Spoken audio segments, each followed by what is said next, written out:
propos, c'est que le climat de défiance qui règne aujourd'hui en général sur tous les aspects de la vie sociale, bien évidemment percute le monde de la grande consommation et de la grande distribution alimentaire en particulier. Et donc la défiance règne à l'égard de la grande distribution alimentaire et en particulier sur deux points qui doivent être des pistes de réflexion pour s'améliorer.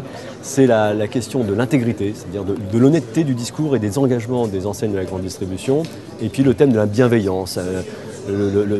Cette attitude que devrait avoir la distribution de se mettre un peu à la place des clients et par empathie en quelque sorte les aider sincèrement à améliorer leur sort. Donc il y a des pistes à travailler qui sont d'autant plus importantes que inspirer confiance est quand même une condition de succès des stratégies de fidélisation dont on sait qu'elles sont aujourd'hui très importantes, et à plus long terme c'est une condition de l'entrée dans des modèles serviciels où on dépasserait son rôle de vendeur de produits pour être un peu les partenaires du client pour l'aider à résoudre des problèmes du quotidien. Les clients ne rentreront pas dans ce type de relation s'ils n'ont pas confiance dans les acteurs qui leur proposent ce type de prestations.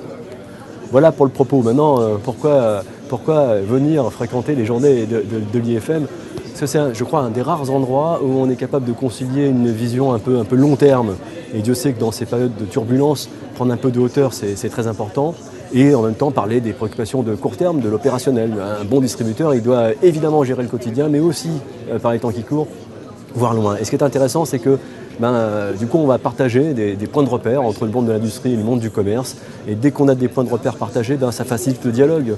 Et peut-être qu'on aura ici une base pour établir une relation de confiance, pour boucler avec mon propos, entre les fournisseurs et les distributeurs, qui est certainement le gage de la performance commerciale et de la capacité à s'adapter aux besoins des consommateurs.